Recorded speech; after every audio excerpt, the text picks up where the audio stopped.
All right, got my phone on the tripod, and again, this is my travel repair kit, I should say. So I got everything, including this contact cement and also a pump. So that's when I usually travel. If I'm just, near home or just commuting, I have a different kit. I don't have any of this stuff or this extra stuff. The only thing I have is the rope plugs, a smaller needle nose. This one's a little bit bigger. I use a smaller one, and also these tools. See how this is like a T-handle type. The other one I have is just like it's like this. So that's all I carry. I don't even have this with me, just because of the convenience of the smaller packaging. This whole setup here, it goes in this bag right here, so it's pretty big. Takes up a lot of space. When I'm just running around locally, I don't need all that space. So let's see. Let's look at this piece here. My tripod's not tall enough here, so you can see the plug right there. Let's leave it right there. So that's the plug. Maybe I should roll the bike backwards a little bit to get it more in view. This is probably easy because I could stay standing up. Yeah, I'll leave it right there. I can stay standing up. If I roll it down more, I have to kind of squat down a little bit. So that's that. Actually, you know what? I'm not at that point yet. I forgot. Yeah, I need to loop one of these rope plugs here. So basically, grab a rope plug. This is the brand that I use. I use a lot of different brands. Probably the worst brand that I've used is rope plugs. It's probably the Slime. And rope plugs, they come in. This is a brown one. They come in a brown, black. I think the black Slime one was the worst one that I've used. But they also come in different sizes too. This one's the normal size. They have one that's slightly smaller, and they have one that's slightly bigger. But usually I find this to be fine. Let's see. Let's get a rope out. So this stuff is very tacky, very sticky, right? So I'm just gonna pull the rope out. Put my needle nose here. Just from one end, just grab like so. Just pull that out. That way I don't have to get my hands all sticky from the rope plug. Well, I actually still do, because I have to hold it to insert it through the tool. So I squish this front or one tip a little bit, so that way it helps me insert it through here. This is kind of dirty. It's been used, obviously. So there's a little bit of grimy grittiness in there. Hopefully that doesn't cause a blockage to make it harder to thread this through. So you start it through. All you need is a little bit of something in there. This is where the needle nose comes in. Obviously, if you buy a little kit, one of these little plug kits at the store, it's not gonna have a needle nose with it. So that's a suggestion I have for you to get one of these. Get a needle nose. All right, so oops. I'm gonna pull it about halfway in. All right, or as close to halfway as you can. It's about right there. Okay, that's that. Now, let's see if I not get that dirty. Oh, come on, this thing is all grimy and grit, or contact cement's all kind of crudding up here. I think it's still, most of it's still okay, I think. For the most part, I believe. Yeah, it's still okay. It's kind of, some of it's kind of like dried out a little bit. Well, that's all right. Normally it's a little bit, so see this, how this one's kind of not as clear, the color, because it's kind of dried out. Before it was more clear than this, but a lot of it has evaporated, even though it's in this container. I leave mine when I travel. It gets especially on the bike, sometimes where I hold it, it might get hot from just being in the bag or whatever, and the bag being out in the sun. So even though this thing has a cap on it with a supposed seal, it's not, you know, it's never really 100% sealed, right? So whatever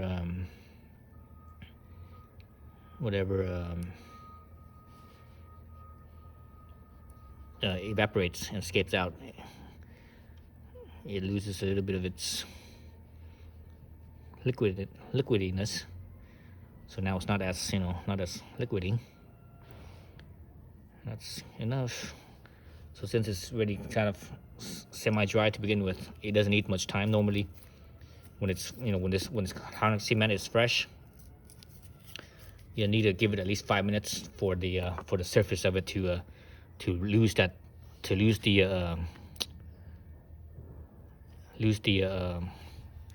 gloss and become dull. So let's bring this back up to the front here. I'm gonna pull that screw out right there. So I'm gonna use my needle nose. Oh, this thing is, oh, that's why it was leaking, because this thing is kind of broken. It's not even a full screw. I could feel it just by wiggling it. So I get my reamer ready. So notice the angle. When you put the reamer, you have to go in the same angle. If you go in a different angle, it will actually make a different hole. So you don't want to make a different hole. So it goes into about basically this angle right here.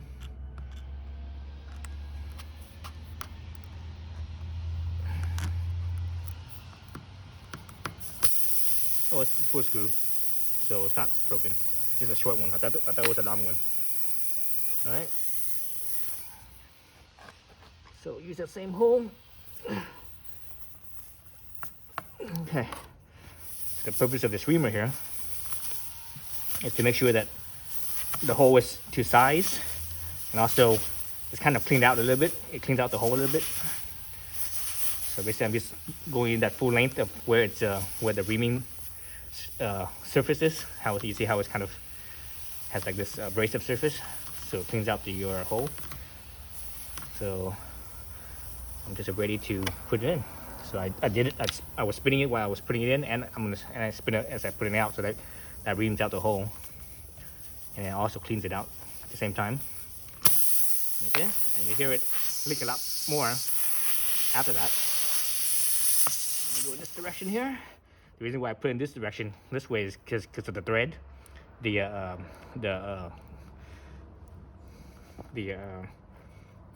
come on.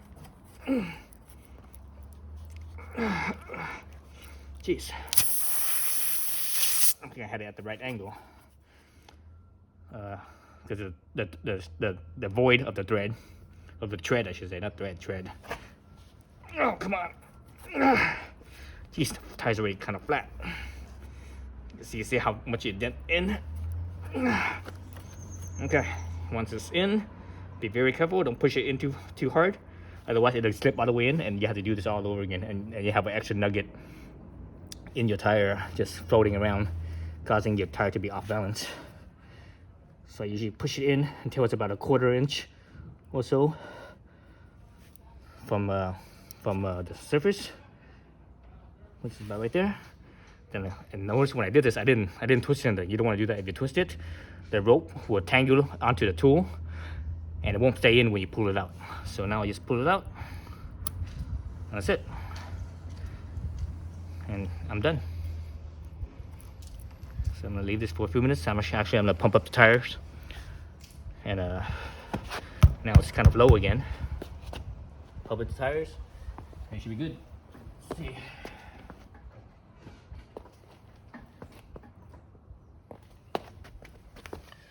Where's my valve? Okay, there it is.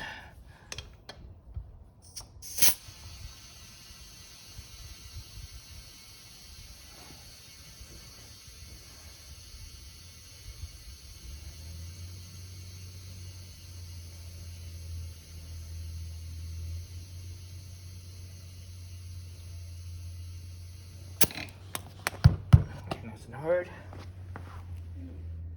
Check the pressure.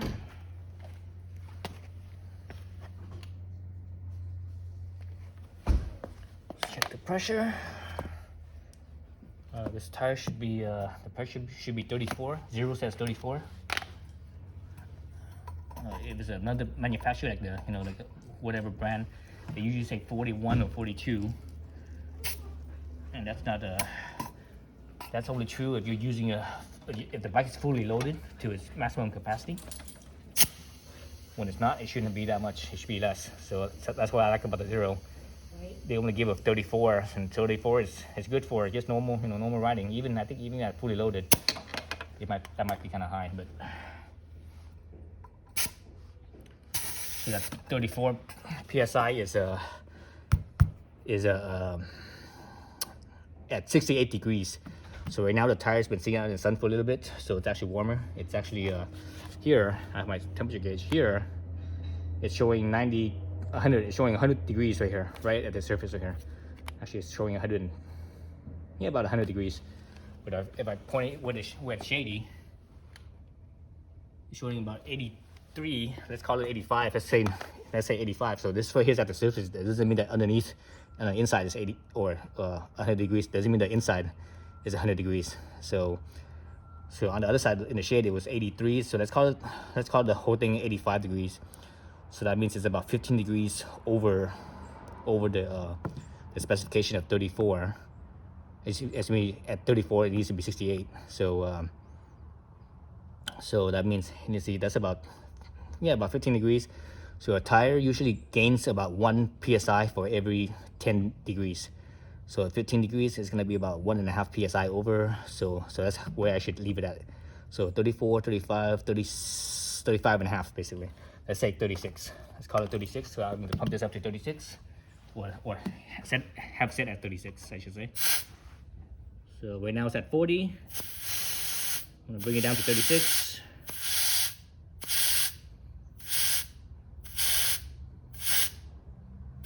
All right, so that's 36 psi. Let's put the cap back on, valve. Let's check the tire for leaks. So it looks like it's okay. I don't see any bubbles. Yep, no bubbles, so I'm good. So normally they say to, once you put this in, they say to cut it so that way it's pretty much flush. That's okay since it's right here in the thread, so you have a little bit of space that's still sticking out. But let's say if you're right here on the surface here and you cut it like that, and because this tire's still new, I mean, I only put this tire in like a week ago, so it's still new. It's only like a week old. So the thickness of the tire, here at this part, it's thicker versus here it's a little bit thinner, right? So that thickness or that amount of thickness, the thicker it is, as the plug goes through it, the more surface area there is. So the more surface area, the better it stays. So at the thread or in the tread, where it's in the void right there, it's thinner. So there's less surface area, so less likely, or more likely I should say, for it to come out. Get basically lose its place. So that's the reason why I usually put it all the way in until about a 1/4 inch of space left. Then I pull it out, and I just leave it there. I never cut this thing. I just leave it there. Even doesn't matter if it's in the void or on the thicker spot right here. I leave it there. The cool thing about being in the void is that whatever extra material, it tends to kind of work its way into that void. And think of this as, because the thing is pretty long, right? You put it all the way in. As you pull it out, there's gonna be a glob on the inside, so that glob kind of helps it from being pulled up, from going out that way. But on this side, the glob on this side will help it from going in the other way, inside. So if you cut it completely flush, chances are if you do lose one of these, it's lost from going inwards, not outwards, if that makes any sense. So basically you have like 2 mushroom heads on both sides of the tire help holding it. And that's the thing, is you want to minimize this so it's not so big, right? There's a big glob here. If there's a big glob here, that means there's less material on the inside. So the glob on the inside is much smaller, so it has higher chance of being pulled out. And also because of road debris, whatever, this thing could get more likely to pull out in that regard. So that's why it's better to have just a tiny little nub, as small as possible. That's why I always aim for about a 1/4 inch. I think that's enough. And this is how I've always done it. I've done this for like years now, and I've used so many of these plugs. I used dozens and dozens of them, and they always worked. I've used them all the way until it's gone down to the wear bar, and they've always held up. The only time that a plug has ever failed me is because the hole was not round. So basically, if you have like a cut where the hole is not round, or if you have like a screw or something like that, where it was there too long and the screw was kind of long and it was wiggling around, and it caused the hole to elongate and not be round. That's the only time that this type of plug has ever failed me. Otherwise, if the plug is if the hole is round, the plug has never failed me. So that's why I trust these plugs. I shouldn't say it has never failed me. The one that has failed me was the other brand. So like I mentioned, this is the brand I used. The other brand I used that did fail was the slime, the black rope, slime black rope. That's the only time that I've ever had a rope fail me where the hole was round. Otherwise, if the hole is not round, then it will fail. But hopefully it holds for a short time, and you get to a place where you could get the tire fixed or whatever. But anyway, so that's how you do it. Yeah, so I'm confident that this will hold until the tire wears out. It's kind of a bummer because this is a brand new tire. I literally just put this in like about a week ago. So it has like how many miles would it have now? It has less than 500 miles on it, or about 500 miles. All right, thanks for watching.